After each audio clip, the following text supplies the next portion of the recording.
Hello there and welcome to bnettv.com. I'm Michelle Sklar. We're here at Mobile Internet World in Boston. I'm joined by Steve Bratt of the W3 Consortium, which is the World Wide Web Consortium.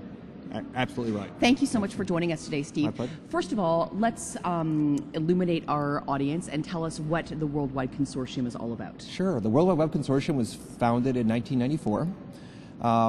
It was founded really to help bring together, to deal with the browser wars back in the old days when Microsoft and Netscape and others were taking the invention that Tim Berners-Lee originally invented, HTML, as one of the main examples, and taking it in different directions.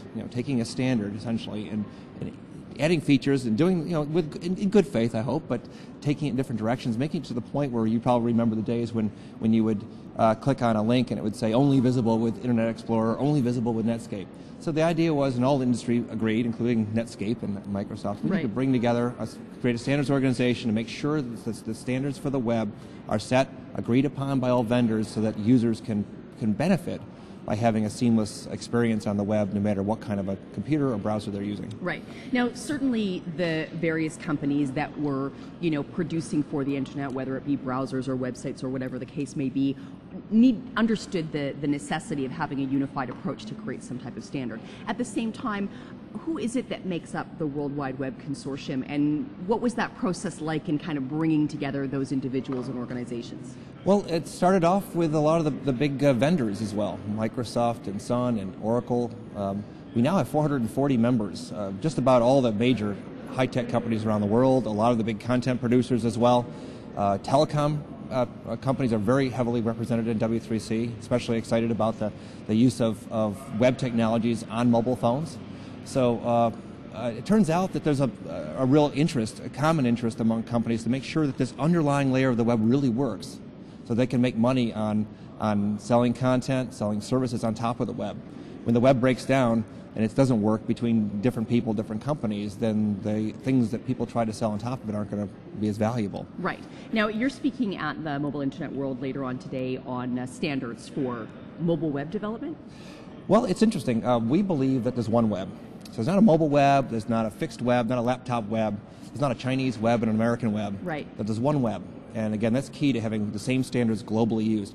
And so whether you're on a small device, whether it's a phone or PDA or in your car, or on a plane, or in your home, on a big plasma screen, we believe the web technologies same web technologies in fact, can be used to provide content to users. So the Mobile Web Initiative is not about inventing new standards, but taking the existing standards, HTML being the one everyone knows, but there's other standards for animation, for styling, for graphics, and instructing the content providers on how to author that content in a way that it will display well on a small device, or on a device that has a simple keypad, or on a device that maybe doesn't have the bandwidth that you have at home. Right. So does the organization, certainly it's had to evolve with the evolution of the possibilities on the World Wide Web, and you've had to evolve with the evolution of the possibilities with mobile phone. Is it still, are you sort of battling with a new generation of mobile developers coming in, or are they looking at your organization and going, this is an organization that has brought together standards that we've looked at for the internet, and if we're going to keep the philosophy of there's just one web, what's that kind of transition like, I guess? Well, we have a lot of experience, right? You can think back to the early days before the web. There was Prodigy and CompuServe, and people had walled gardens that were on the internet, but not allowing people to communicate with each other. The web came along and that all changed. Everything worked together because we had global standards. Now in the mobile phone space, we had the web technologies that came along, and they decided to take some of the technologies that we had developed and take them in a different direction. Well, it didn't really work that well because people felt it was an isolating experience. It took people. It created a new web. A web only worked on phones and didn't allow people to work together. I think now people have those two experiences from the past decade plus. Now I think people realize that, yeah, there's a real benefit to developing these guidelines on how to use the existing web standards, and also to take new standards as well. In fact, we're just embarking in some new work to look at how AJAX technologies, the Web 2.0 enabling technologies, how can we help people to make sure those work also on small devices? So we're keeping up with the new trends in the web. And do you sort of have to stay as a neutral body, if you will, with these competing interests? Oh, absolutely. We're vendor neutral. We have a technically skilled team of staff, about 70 people, who work in each one of the 60 working groups we have going on at W3C, and to help work with the vendors there. We also have a lot of academic institutions that participate, nonprofit organizations, government organizations that work together, and we do maintain vendor neutrality. Right. So what's the message that you're looking to convey while you're at Mobile Internet World? Well, the mobile web is extremely exciting.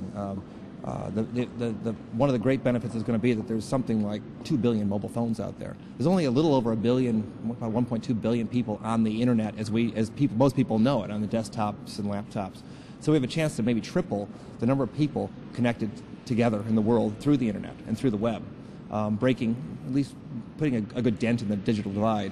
So, of course, opening up new markets as well for those people who want to sell things, providing a great increase in opportunities for communication across different cultures and different barriers. So I'm quite excited about that as one of the things we're quite excited about at W3C, as well as trying to make sure that the experience, even for people in developed countries, that can be a pleasant experience. I think for most people who have simple phones, it's still not.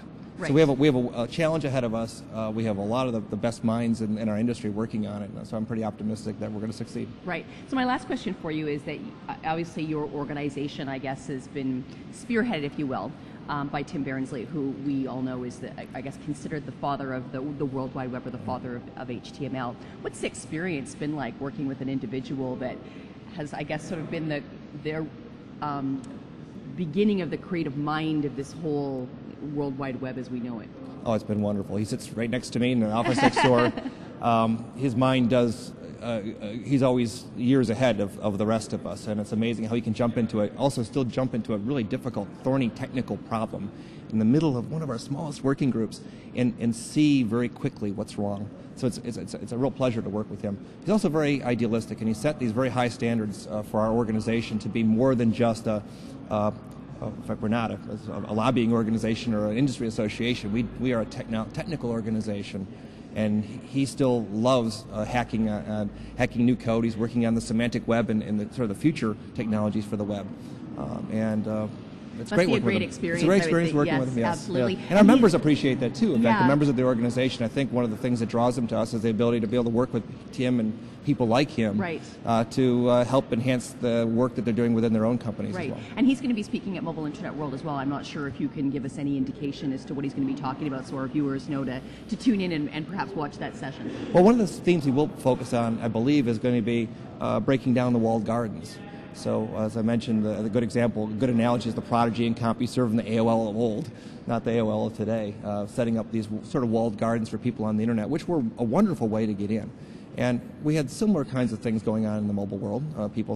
And I understand it 100%, that the companies want to provide, telecom companies want to provide their users with a good experience. And the more they can control it, the more reliable and predictable it is. But I think he's going to talk about the real promise of breaking down the walled garden and really bringing mobile phones into that one web I was talking about, of the hopefully someday billions of people. Right. And I hope it's people will enjoy that message. Awesome. Well, thank you so much for joining us today, Steve. It really was a pleasure to meet you and a pleasure to speak with you. We've been speaking with Steve Bratt, who is with the World Wide Web Consortium, the W3C Consortium. Steve is the CEO. We're here at Mobile Internet World in Boston, and I'm Michelle Sklar for BNetTV.com.